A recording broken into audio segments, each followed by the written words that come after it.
know who has access to what? This is the Identity at the Center podcast. If you're looking for identity and access management talk, you've come to the right place. And now, on to the show. Welcome to another episode of the Identity at the Center podcast. I'm Jeff, and as always, with me is Jim. Hey, Jim. Hey, Jeff. How you doing? Happy Thanksgiving. It's my favorite holiday, so happy Thanksgiving to you as well. So what makes it your favorite holiday? It's the fact that it's centered on eating food and giving thanks. And those are two things that I enjoy thoroughly. There are worse answers to have, that's for sure. Yeah, I enjoy a good Christmas along with the rest of them, but so much preparation required and things like that. And, Thanksgiving does require a little preparation, but it's time to take a break. It's also the beginning of the holiday season in the U.S. And it's kind of like from Thanksgiving week on, things really slow down, and it's a time to kind of close out the year and get ready for the next year. Yeah, it's like so this mad dash here for the end of the year to kind of get things done. I would argue that there is more preparation involved for Thanksgiving, because I think of family and cooking these big dinners and trying to, play host for people who are hosting all the people coming over their place and those sorts of things. But I think it's a fun stress, if that makes sense. Yeah. Well, when do you start Christmas shopping? December 21st or 22nd. Yeah, there you go. So I'm a procrastinator by far. You know what the worst thing though is if you're counting on Amazon Prime, and so you're thinking, I'm going to get free 2-day shipping. I'm going to order on the 22nd, and it'll be here on the 24th. Good luck with that. Yeah, so I've done that, and that is not a good strategy.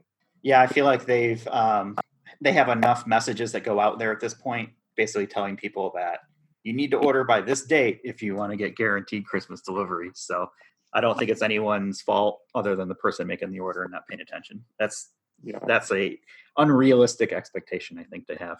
Yeah. So like I think you said, Thanksgiving's kind of a fun stress, and that Christmas stress just gets me every year.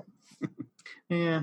But it's the holidays, friends, family, gifts, not gifts. It really doesn't matter at that part, but spending time with people you like, hopefully, and hopefully getting some time off from work, or at least being able to take a little bit of a break.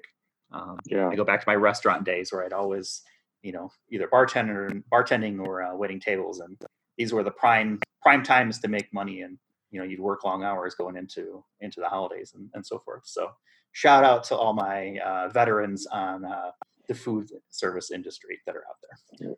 Yeah, for sure. So it's Thanksgiving.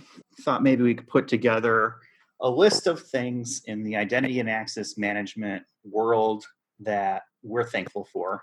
So I know that I have a few. I know that you've got a few. And we also put a poll out there. I put it on my LinkedIn page and got some responses from folks who saw that. Also polled a few people from our own company here at Identropy to get some thoughts on that. So why don't we... Did anyone answer that they're thankful for the Identity at the Center podcast? Someone did, and I assumed it was you filling out the form. So if that was you, good job. If it wasn't you, then that makes me feel even better. We certainly have grown our listening base over the last several weeks, which is great. I'm thankful for that. I'm thankful for all of our listeners, all the 5-star reviews we've been getting. Just very thankful. You've been talking about doing this podcast for almost as long as I've known you, and this year we finally just said, let's do it. And I got to give most of the credit to you, Jeff, because even though I'm here every week, you're doing all the hard work behind the scenes of pulling this together and making sure that we do it. And then the editing, I don't know how many hours you put into that, but I'm thankful for you, Jeff. I appreciate that. I think we make a good team on it. And as shocking as it sounds, there is very little editing that we do to this. Most of the episodes that go out and people hear this is how we recorded it.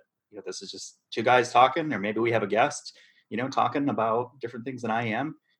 It's pretty rare that I have to make any, real severe edits to cut large swaths out. It's usually trimming the front, trimming the back, and then making sure that the levels sound as good as they can for, me and my froggy voice and you and your golden pipes.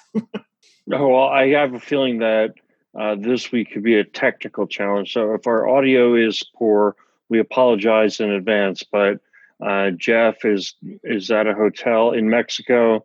Their internet is not the best. I can already tell you. I've heard you make that digitized voice a couple times. Oh, really? Okay. Well, it is what it is. It's not perfect, but this is what you got. Yeah, that's right. All right. Well, let's dig in. So let's start with you. What's the first thing on your list of IAM things that you are thankful for, other than the podcast, of course? Right. So identity and access management, I've been in this industry for 15 years and it's just different. And I kind of fell in love with this industry back in '06. I was at a conference called Digital ID World, and the kind of philosophical debates people were having around what is an identity, it just got me like, wow. I mean, these are conversations that I don't hear people talking about any other part of IT. Certainly not the infrastructure and web application areas that I kind of grew out of. And I really love that there were so many small startup companies with, trying to take on big problems like passwords, like or how, the problem of passwords being that they stink, right? Everybody universally agrees with that. But how do you get rid of them? This is 15 years ago. We're still all using tons of passwords.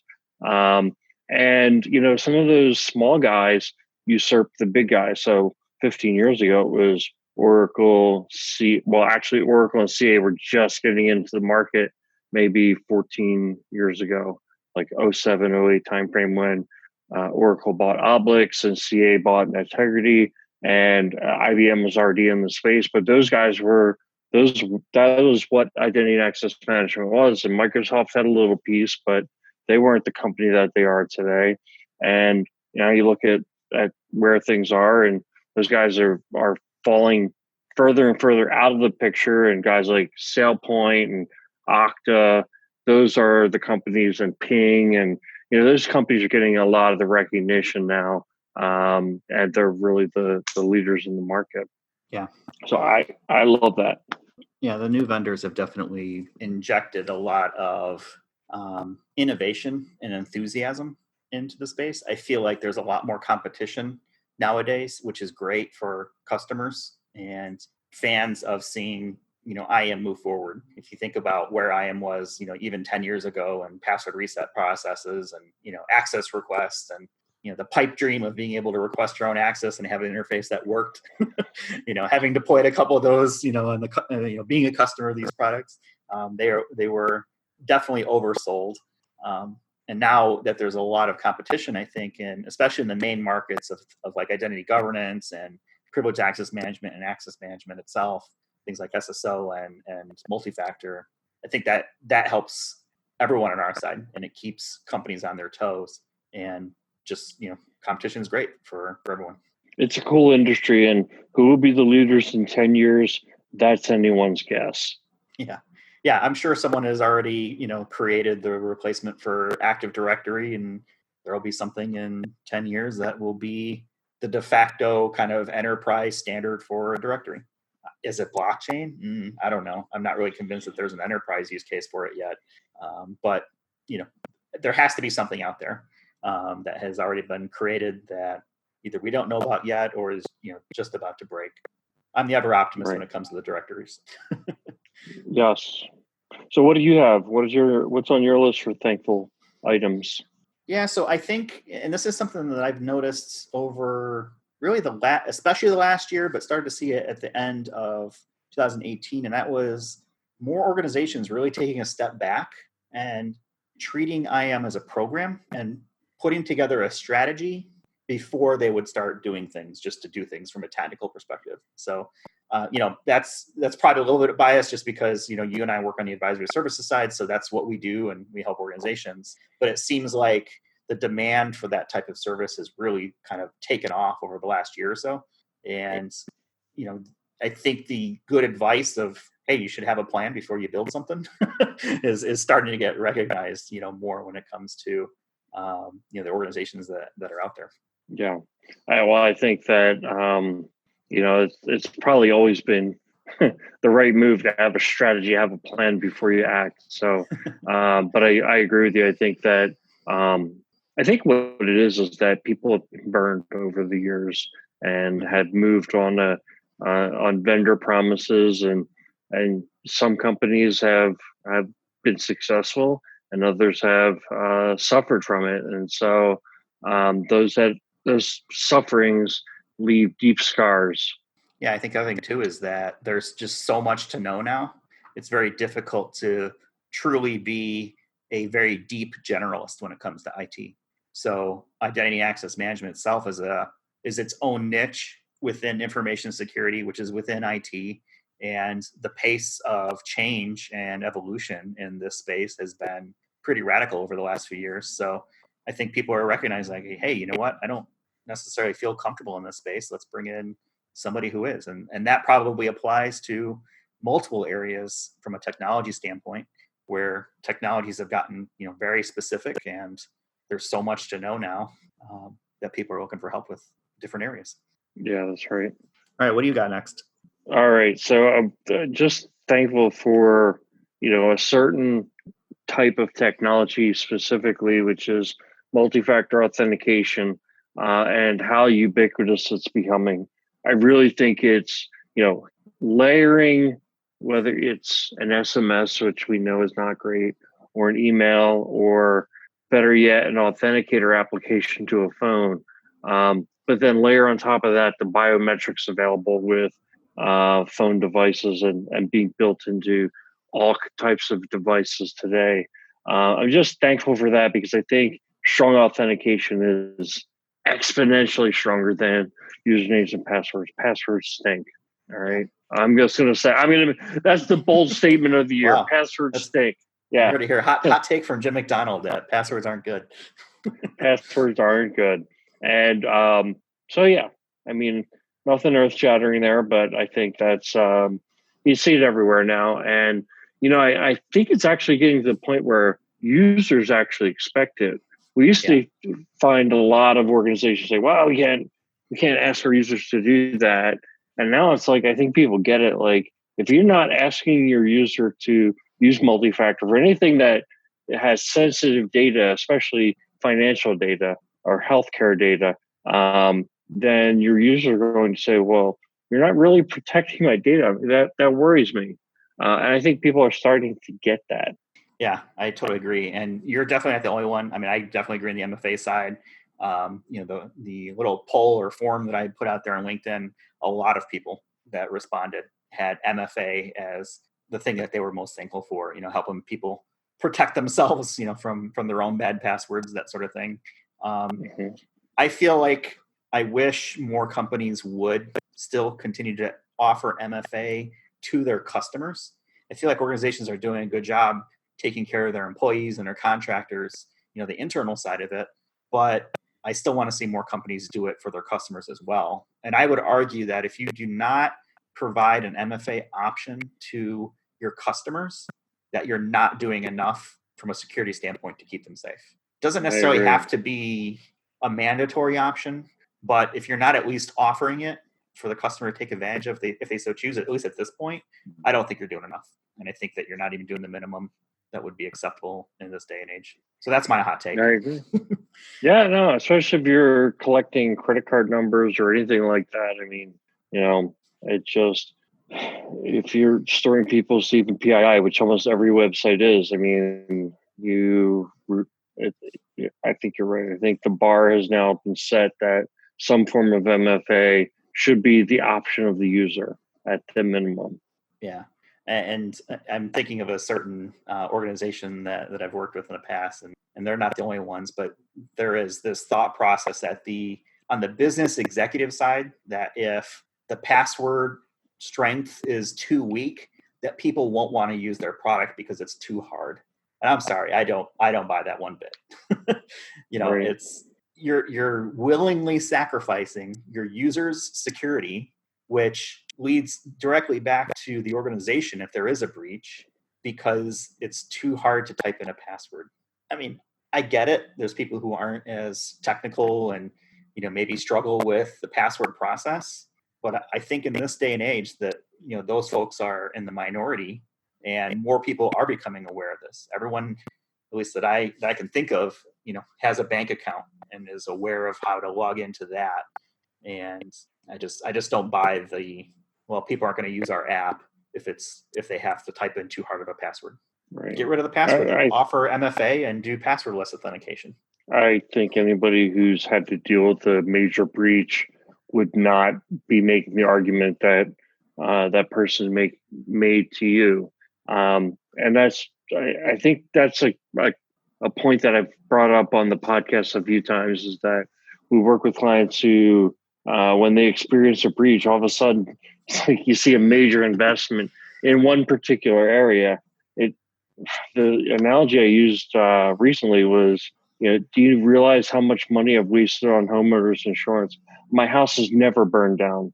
I've been paying for homeowners insurance for 20 years. Knock on wood, my house has never burned down. So I wasted my money. No, you have to have it as insurance, and that having stronger security controls is a form of insurance. Yep, that peace of mind. What is that worth it to the organization and the risk mitigation? Right. Anyway, all right, I want to get off my soapbox. So you were talking about MFA. Yes, that was mine. Okay. My next one that I'm thinking about here is probably more personal, and that's that I feel like there's always something new in the IAM space. I'm sure there's others that have that same feeling that, just when you were thinking, hey, I'm getting a handle on this IAM thing, and, I feel like I've got it down, something comes along, knocks you down a peg or two for a little bit, and you're like, oh man, I'm not as smart as I thought I was, or what the heck is that? And that's part of one of the reasons, though, that I also like this job, being able to experience that and continuing to grow and to learn new things is a good incentive for me from this role. But it's always frustrating when something comes along, and I feel like that came along earlier this year when I was trying to figure out this whole blockchain identity thing, and I'm still searching for an enterprise use case for it. I know we talked about blockchain a couple weeks ago, I think it was, but I still don't see the enterprise use case. And maybe, I don't know if that's me just being ignorant still, and I need to do more research and talking with people and seeing what their thoughts are, or maybe there isn't a use case right now for it that makes sense. Maybe there will be in the future. So that whole thought of, something new and never quite kind of feeling on top of things is something that I'm thankful for, because it keeps me on my toes. Right. I feel like that's one of the great things about IAM and IT as a career path. I go back and forth between, I need more technical skills, so I'll go and research something like OpenID Connect and OAuth2, and really, getting deep on that for a while, and then I'll realize, I need to, focus on frameworks and industry regulations, privacy regulations, how to make a better business case. I go back and forth between kind of the business side of things and the technology side of things. Maybe partially that's because of my role, but I think, even deep technology people need to understand the business environment and what that means from whether it's a regulation side of things or just how businesses operate. And I think business folks really, to be, more well-rounded, need to understand something about the technology. So, yeah, I mean, that's where I think IAM is greatest. It's really an intersection between business and technology. The technology is right in your face when it comes to identity and access management. Yeah, I totally agree with that. What's next on your list? Next on my list is just something that I don't know if I'm seeing enough momentum on this, but it's something that I've seen a few organizations recently where it's kind of like light bulb moments, where understanding organizational governance and how to manage IAM as a program requires formality. So it's not just, sometimes when we start our engagement, Jeff, you'll see this, we'll say, do you guys have an IAM steering committee? Or do you have an IAM program manager? And somebody will say, well, I guess I'm the IAM program manager. And this group here, we're the steering committee. And you're like, well, when did you decide that? When I asked the question. So what I'm getting at is like, by the end of our engagements, usually organizations really understand, like, no, a steering committee has a formal membership, and it takes an IAM program has to have a 360-degree perspective. So it's not just the core IAM team, that's important, but it's stakeholder involvement. It's involvement from, interfacing with technology partners or consulting partners. It's, grassroots. So the operations team and project teams feeding in what's working well or what isn't working well. And then it's also, at the top of the organization, at the top of the pile, understanding where the IAM program wants to head, what are the problems, what are the solutions, and also pushing down, this is what the business needs. These are the areas where we need IAM to help make us successful. And I feel like, formality is a message that makes sense to a lot of people, even in smaller organizations. It doesn't have to be a 50,000 person organization for this to make sense. But I think that most of our clients who are coming and saying we need a strategy also realize that they don't just need the zeros and ones. They also need, what is the framework? What is the formal process by which we can run this as a program? Everybody knows IAM is a program, not a project, but what does that really mean? It's not easy. It's hard, because if it was easy, everyone would be doing it. What do you think that one key is, though? What is the most important first thing that an IAM program should have? An owner. Yeah, an IAM program manager, or what we call program manager, but you're right. Yeah. I love asking that questions when we're working, and kind of investigating how things work is, who owns IAM? And people look around the room and they might point at one person, or they might point at different people, and that person doesn't know that they own it. I mean, it's always kind of like an eye-opening moment. It's like, okay, so no one owns IAM. All right, well, someone should, and that person, should probably know that they own IAM so that they can start to make plans around that. Do you ever get the feeling that people get offended when you ask that question? No, I don't think so, because I think they realize that, they probably realize that they don't know who owns IAM, and that they're looking for clarity as well. So if it sounds, and if it feels like it's a tough guy question, it's not meant in that method or in that vein. And I think people kind of get it. So I've never really had any pushback on it. Yeah. If anything, I think people like it. I've seen you lay the question out a few times, and I remember some people saying, well, what do you mean? Right? Well, what do you mean? Like, and I think that in some respect, people are like, what's your angle here? And it's really, the angle is like, who's driving this thing? Somebody needs to say, put IAM on their back and just run with it. And I'll tell you, this should be on the list. This should have been number one on the list of thankful. Being an IAM program manager is a fantastic career move. I mean, if you can run an IAM program, you can work with the business, you can work with technologists. And the thing is, like, nobody wants to sign up to be the IAM program manager in a lot of places. If you're like signing up for it, you're going to put this thing on your back, you're going to work the extra hours, you're going to deal with not getting what you need all the time, and kind of, quote unquote, fighting the political battles. So that's part of it. But, you're going to get to build your finesse and build your executive skills, I guess, is probably the best term for it. Is just, you're going to show that you can run a program. And you're not going to find many programs that are more difficult in the IT space to run than IAM.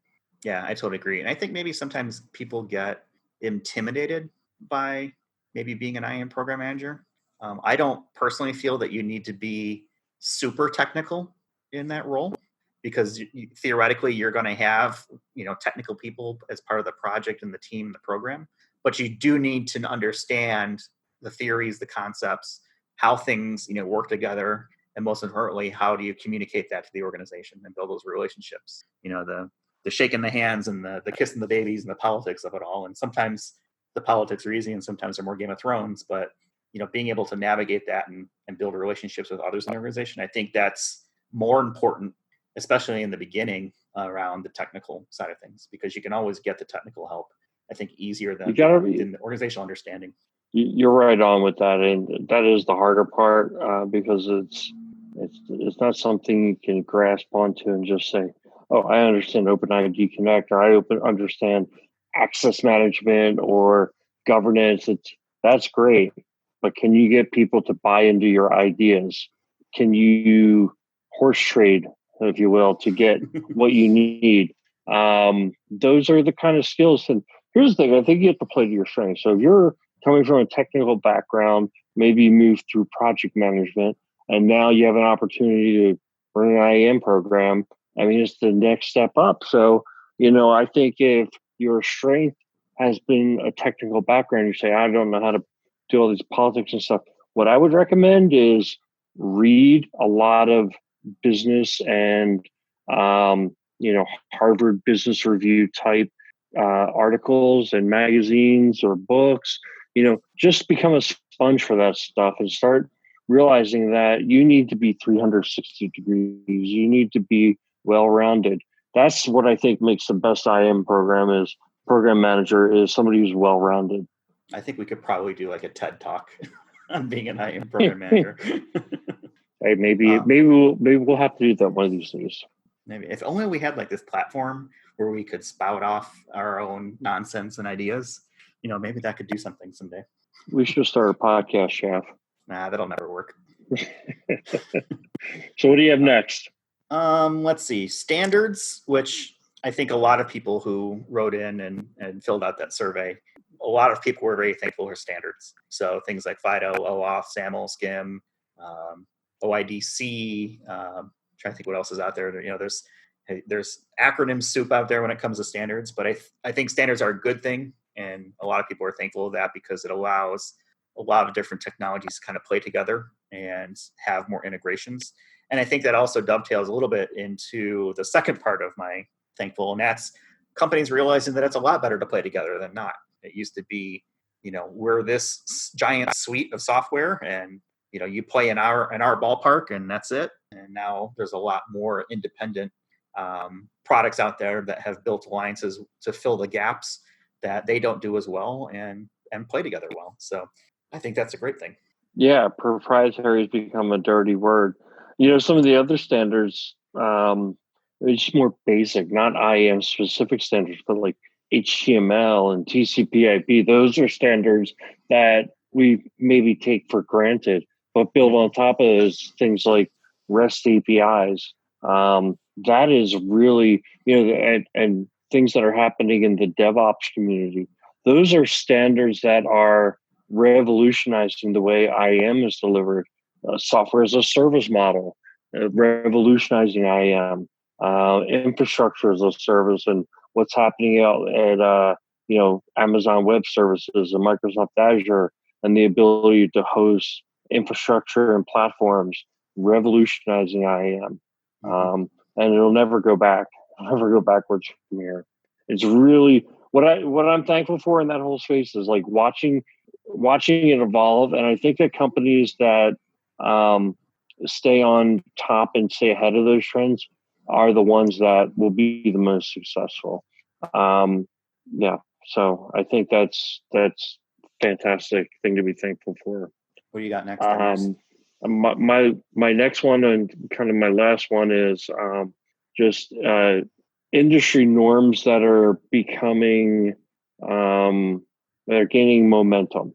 So it's very big, right? But what I had in mind was things like contractors moving into being managed by human resources. This is something that I've been in consulting for 8 years now, and what I didn't realize was, it was 8 years ago, it was almost a universal thing. Like no HR system had contractors in it. No HR group wanted to manage contractors.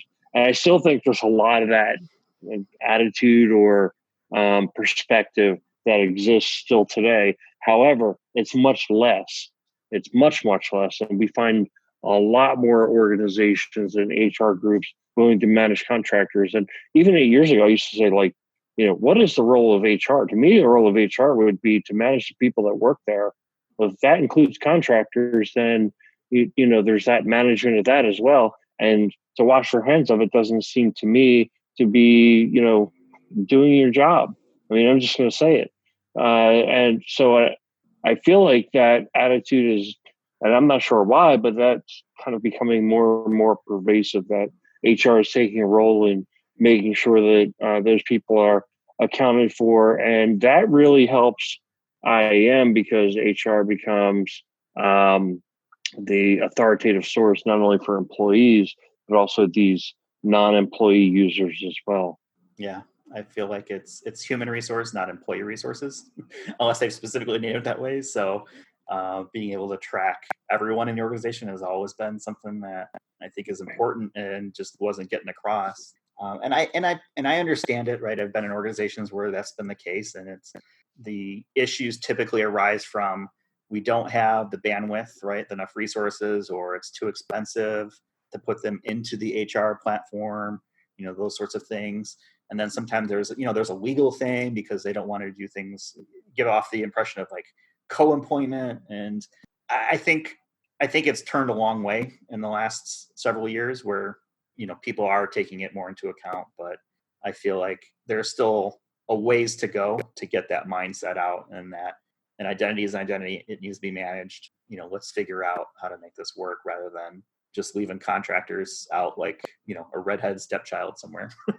The other thing that I was going to mention in this area was access reviews, and how I don't know if it's proliferation is the right word, or recognition by a lot of different companies and industries that access reviews provide a meaningful detective process for keeping their environment secure.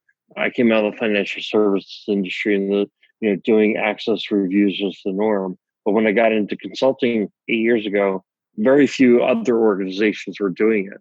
And now, I mean, almost every organization either does it or realizes that they need to do it. So you're not bringing up a brand new idea like, hey, you should be reviewing access, you should be correlating access that's in systems with the identities coming from human resources, and making sure that everybody is, all the accounts are accounted for. Again, that used to be something that it was like, people would look at you funny if you said they should be doing that. Now everybody seems to have a recognition that they should be doing it. Yeah, I mean, they should be. I think a lot of companies want to do it, and they know they should be doing it, but they still struggle with the hows and the why, and not the whys, but the hows. Still organizations are sending out spreadsheets and having to deal with rubber stamping and all the things that kind of go along with it. But at least the recognition that they know they should be doing is out there, and things like SOX, right, definitely drove a lot of access review work, towards more robust processes around it. Mm-hmm. What else is on your list? I have nothing else on my list, but I was interested to know what else came in through the survey. Anything that we didn't talk about yet? Yeah, there were a few. So David mentioned that he was thankful for SaaS-based single sign-on, and he's thankful for it because it eliminates him having to create 50-page documents full of screenshots showing the installation of the product. Here, brother.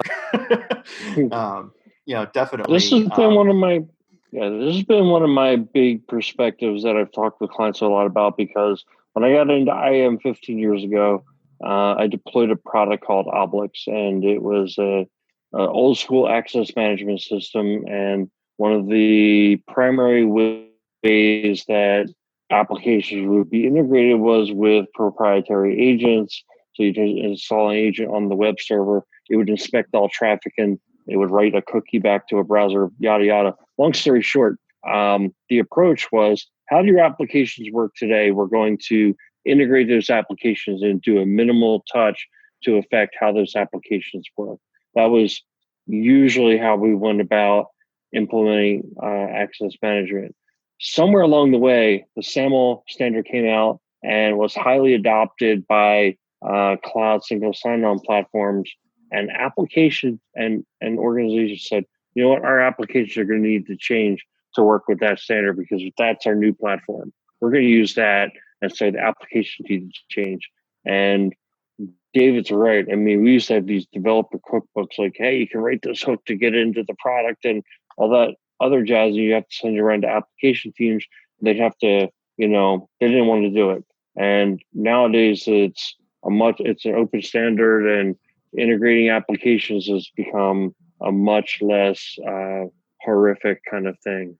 Yeah, and I'll add to that too, is I think vendors have done, especially a few of them I can think of, but I won't name specifically, have done a really good job of providing documentation for their APIs and their products. Let me pick on Okta. I think Okta does a great job with their portal, right? It has all the information you need, and I feel like Ping does the same, and SailPoint has a great portal. I just think that a lot of these vendors have recognized that they need to get developers on board and have taken steps to provide adequate training and documentation available so that people can get up to speed on the product that much quicker. Yeah, and I think a lot of the application platforms that are out there today, and platforms including SaaS applications, vendor supported applications, and platforms like web servers have ready built setups so you can integrate with SAML IDP, and that makes it a lot easier for the application developers to go ahead and integrate. Right. Next on the list is from the very well-named individual, goes by the name of Jeff, that he's thankful that we're on the way towards achieving passwordless authentication, which, like you said before, I think we've been waiting for that for 10, 15 years. It seems like it keeps getting closer every year. Maybe 2020 will be the year of not having to type in the password as much, at least. So I like that one. Another one, I'm thankful IAM involves business discussions, like how companies are interacting with their customers and their employees. That's from Luis. Definitely, it's a conversation that's taking place now. It's not hidden behind the veil of IT. There's companies that are now thinking about, okay, well, how are we going to manage these identities? It's core to the product that they're developing or to the services that they're offering. That's right. Yeah, I mean, I think that IAM has always been a business integration project.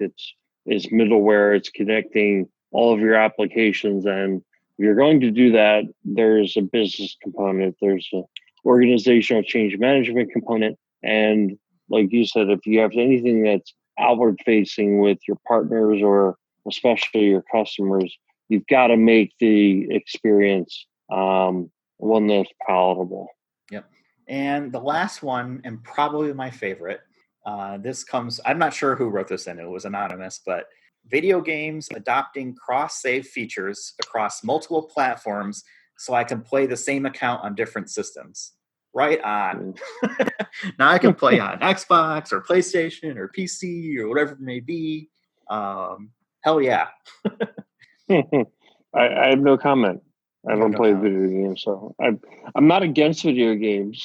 In fact, my kids got into playing Fortnite, and I guess I was against it at first, and then I realized that I kind of was being like my parents were, where if they didn't like what I was doing, they would just make me feel like not good about it. So I said, all right, I'm going to try to, not play it with them because I didn't want to play the video games, but at least not get on their case about it.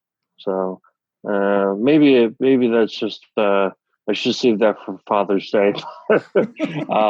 Yeah, I'm not a big video game person. I never really got into it. I'm a gamer. I used to play quite a bit. I don't have as much time these days, but I still game. Try to get in a couple rounds of League of Legends or World of Warcraft, so raid here and there. So shout out to my other gamers that are out there. And I think that's probably a good one that we can close out the. Well, I do want to say one other thing. Oh, do you have one other? Okay. It's not a thing. Well, yeah, I'm kind of thankful for this. So as much as I love open standards and proprietary, I don't think is a great thing. The Apple ecosystem is something else. I just got a new iPhone, and it's only been a few years since I upgraded, but switching from the old phone to the new phone was like you basically just took a picture of the old phone from the new phone and it brought all the information over. And so again, I'm on this Apple ecosystem where I have the phone, I've got the laptop, and it is amazing how things go back and forth just using your Apple ID. I mean, I'm pretty thankful for that because it's like you get a new device and you're up and running in a half hour or something. Whereas I remember the days of getting a new PC maybe 10, 15, 20 years ago. It was like a major effort to move everything from your old world to your new world. You didn't want to get rid of the old one for a while because you wanted to make sure that you got everything. Yeah, I feel like the cloud has been the key driver on that. I try to put as much stuff I have in the cloud, so I'm constantly shifting devices and trying new stuff out. And I've got my laptop build process down to about an hour, including download time for all the different apps that I tend to use, just because everything's in the cloud and it's easy enough to think that way. But yeah, I remember the old days where if you were on one ecosystem, you couldn't transfer everything, and then Google Contacts rolled around. I was like, oh my gosh, this is the best thing ever. Now I don't have to worry about my contacts being on my SIM card, things like that. So yeah, there's dongles now that sometimes the vendors will put in if you're switching from Android to Apple or vice versa. So yeah, it's the user experience of that whole process has definitely got better. I would love to take a look at what the schema looks like for an iCloud ID. There has to be a ton of information back there to move that back and forth. They've got a lot of smart people working with the company. Sure do. Anything else? Not this year. Not this year. All right. Well, I think we can probably wrap up then our 2019 Thanksgiving Identity at the Center extravaganza. And happy Thanksgiving to you and yours, Jim, and everyone else that's out there. And we'll be talking to you guys in the next one. You've been listening to the Identity at the Center podcast. To access all episodes, visit identityatthecenter.com.